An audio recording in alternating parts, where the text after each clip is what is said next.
Chine nyoko shul jok family quotes gwas ne kundi alente yenten ka gwas ndong bia recording me bia waje keje tes loy da long ke jalen chane jal keje rejo kana me ka ngi jang wel diok dien ku kon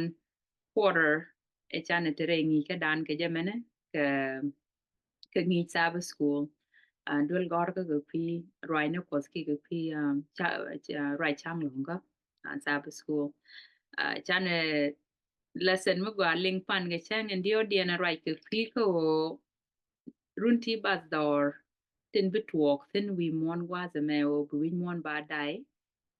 ne den ken kus kan ko kon war en ngu bitwok ka mon ka ngu bitwok ka jen gwan met ka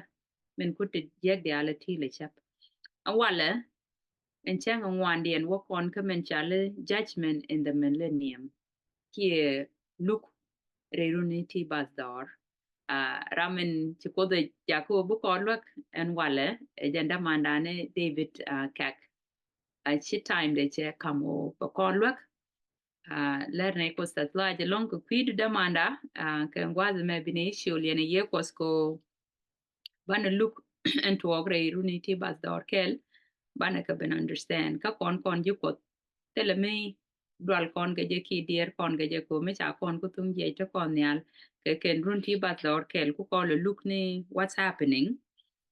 chiu kon tit kon ko widan ngude je kon ke je news chiu ko jandare de kel bas ndio dien ken ngwan dien bu kwaro ko be melade ke widan belat ene ke ngwaze me che shul brother be ayene yekos ko bene belok understanding. Thank you. Ti lo ja te long aliak te ka kwano ko ti pot kon moy ka gwat bana nyogrum ge ja ke jen gwat me so sister nyaw la ita lo ja long ko si itam do kam ne ko bene sure ban right ko bana je mi den ke te bana waka chang in one din ben cha go look and run ti bal kai nin de do jok chang en diok dien kan chang raw de man ke chang won ke chang en kelen ci kon keling re ngi yemen cha gore tim no ka ko wal ci kon no ko di de nen o atok tim ngode mo kon ko nyam le din dan ke tim no ko bu kon man dong an bu tuo ka ko run ti bas dor kel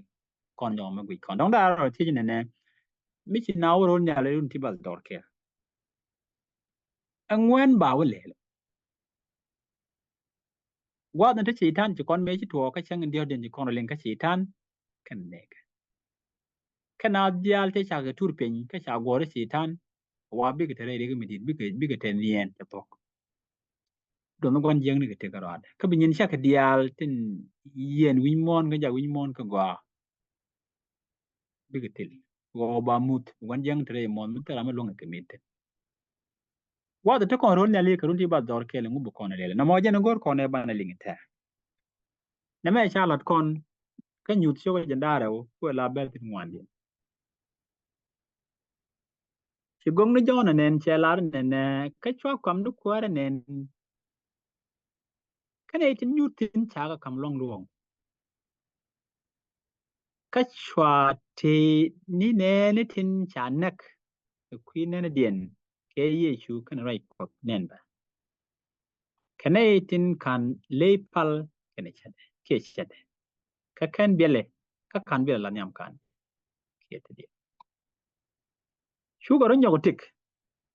ka chu ga roi kel ke kriso karun ti bal dor kel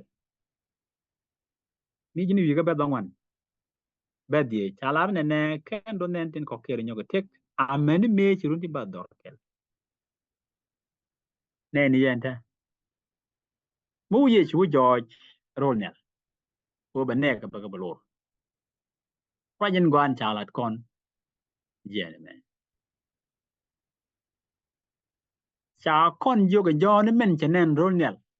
e wo cha kwam ne cha kanen cha ka lat gon kien ka cha na nyor won kien tla ka luk ki ne ni dial ki ki ngwan dial ti do bino ken bi nyur kel ko ni ye chu ka bi gru e run ti ba dor kel to ke run ti kiskel ni ti kon linginta men cha gor ko nyu ajen go bineko biga ruy kel ka kwani yechu rerun ti bal dor kel gwaden ti wi mon daga kada setan re yena bine ko nyur ko biga tin tuok tin chi tuok wi mon baga nyotke ka kwani yechu kristo ne me lere no kono ne kan yechu ne ben kan luk kana konto kan yechu kana luk kana konto ko nong do kono chara ne luk gwade cha to ko jena wal ni ke togru de kinira wude kudio mi cha ben gut ka ben yechu kristo ke ben rar gwarel goidra ango dong balo nyoko lene marol nyal mi cha chu la ne nyin te to lajo dong do kono chare mi cha lu ngong no wona cha ne den cha kam tek ne ni do bi mon chi do bi mon ango dong le lu lugo ango do lu do den le wolo do ne me dong de ran ti no ya apok lukot nyu do no kon nuk ka do ban kama kon te ndo ran ke je ben nuk de be dil nyone ideal tin je kan te ka tin ti je sirga mela kon ane no won ka dong de ko ti ko don kan gwan jeng chu na ka ni medan gwan jeng ni cha palgo ba pi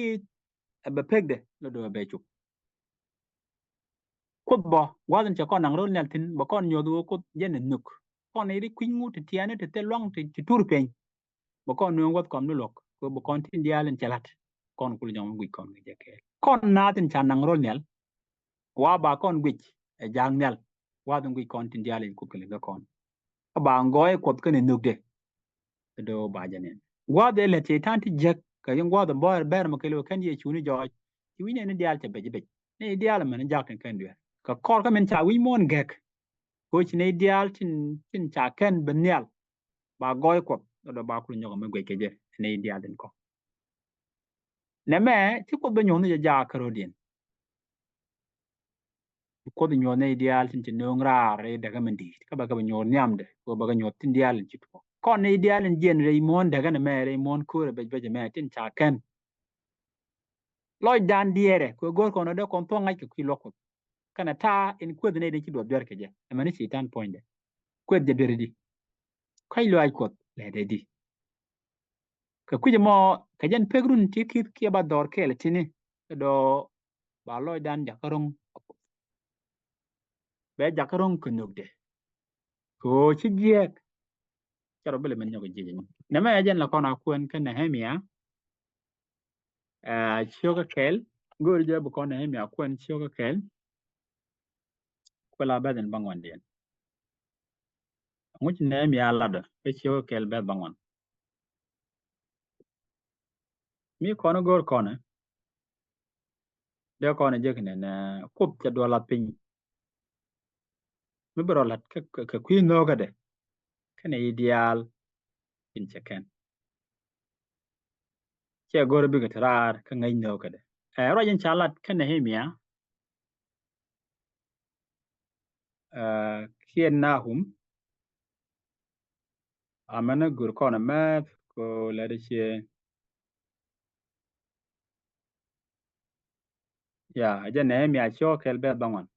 ro jen chalat tin gwa me chalar ne e ka mo chilat ka kut ne lo be je mo pek ka cha gwan tare bi dwech kere ko bu kon ta ngin mi gwa ka men ji kunyal nu kut fora je let ka kwi lok de ka ne ideal tin cha goro gwan jeng ne men gwan jeng point de ba kon dial dil jakaret ke jen luku mo wadan cha kon nang ronyal bu kon men let ko da ke lew tan let ke je ke lew ngai je bu me te de kon men let ko da de kon ngai je ba chuk loy dan ke lew gwa ente man ko re ri chienga me te la point dan mi longa pan mu gwa do ben lo do ba kon nang ji lo ko mo ko ti kon bu lo ngodi kon men ji ko da ta la mi te ga mi let ka ko ke mi la de je ka kwi ko gude bu ko da jaga joj bu ko da larar chi chiang nyo ne ke chiang ring ni charo bile nyogo je gwa ben den cha gor gwa lo tung li ni wone ne what do you conspire against the Lord he will make an utter end of it affliction will not rise up a second time chi chiang ye ke rik ki ka robili nyogo je ka gwa da den pa lo dan churon ko ko gwa den ta ko re lo mi chet ka min chala kon tu ko stu ko tel dor mu dong mi charan mi bi le nyon bu kon chu re ta da lo an mrong